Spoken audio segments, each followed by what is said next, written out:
Well, hello there, girls and boys and moms and dads, and welcome to PJs and Pillows.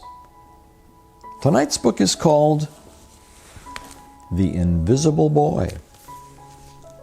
It was written by Trudy Ludwig, and the pictures are by Patrice Barton.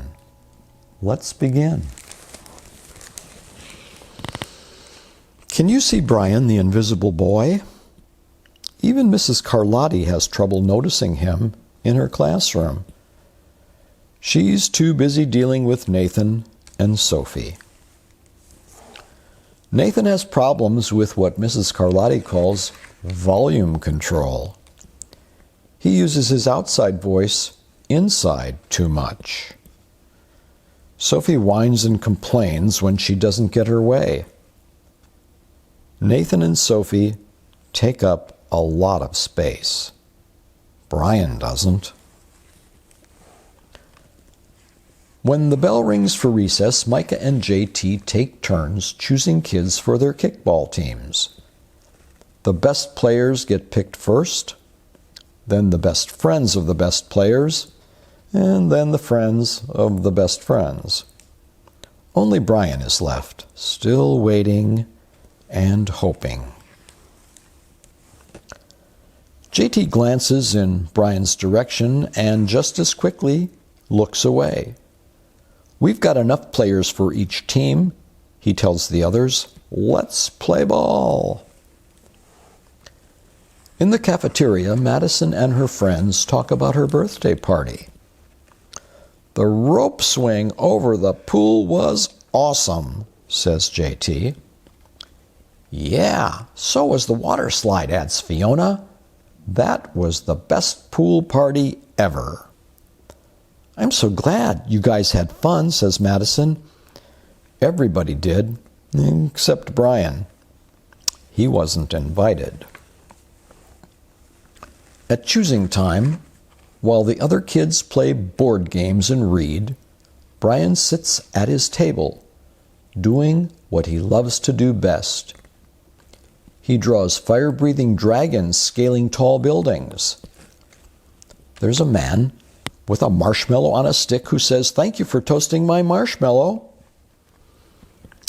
And he draws pictures of space aliens locked in intergalactic battles. The spaceman says, "I got you now," and pictures of greedy pirates digging for treasure. The pirate says, "Crackers? Arg!" But the parrot says, "Yay!" And finally, superheroes with the power to make friends wherever they go. "Hi," says the superhero. The boy says, "Hi, friend, have a cookie." On Monday morning, Mrs. Carlotti introduces Justin, a new student, to the class. Brian smiles shyly at him. Some of the other kids sneak looks at Justin, trying to figure out if he's cool enough to be their friend. They haven't quite made up their minds yet. At lunch, Madison and JT watch Justin eat with chopsticks. "What's that?" asks Madison as she points at Justin's food. "It's bulgogi." "Bul what?" says JT.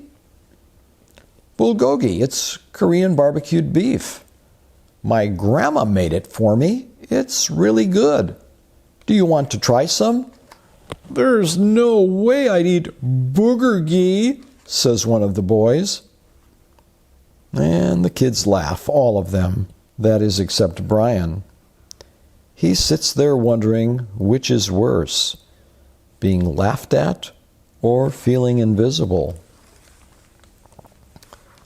The next day, when Justin goes to his cubby to put away his backpack, he notices a piece of paper with his name on it. It's a note from Brian. "Justin, I thought the bulgogi looked good. Brian." And there's a picture of Brian saying, "Yum." At morning recess, Brian finds a piece of chalk on the ground and starts drawing away. Justin says, "You're Brian, right?" Yeah. Thanks for the note. Hey, Justin, Emilio calls out from the tetherball court. You're up next. Sorry, I gotta go, says Justin. By the way, that's a really cool drawing, he adds before taking off. Back in class, Mrs. Carlotti asks the kids to team up in 2s or 3s for a special project. The kids scurry around the room to pair off. Brian heads toward Justin. I'm already with Justin, says Emilio. Find someone else. Brian looks at the floor, wishing he could draw a hole right there to swallow him up. Then Justin says, Mrs. Carlotti said we can have up to 3 people in our group. We're only 2. Come on, Emilio. Let him work with us. And Emilio says, okay, I guess. Mrs. Carlotti gives the class directions for the project. Your assignment is to work together to write a story about what you see in this photograph. Use your imagination and have fun. Whoa, cool, says Emilio. What kind of people do you think would live in houses like that? I don't know, but I bet Brian could draw them to go with our story, says Justin. Brian smiles as he takes out his lucky pen. And there are the boys working together and drawing and clipping, and finally they have to present their story. And it's called The Crooked Story We Made Up on the Spot. And there are the 3 boys in front of the blackboard. It's lunchtime again, Brian's least favorite part of the day. Another 20 long minutes of kids talking and laughing with everyone else but him. Brian, he hears someone shout, Hey, Brian, over here. Brian turns to see Justin waving him over. Emilio nods at Brian as he makes room for him at the table. Justin offers Brian a cookie. Thanks, Brian says. And maybe, just maybe, Brian's not so invisible after all. And that is the end of The Invisible Boy. So brush your teeth, hug the people that you love, and have sweet dreams. Good night.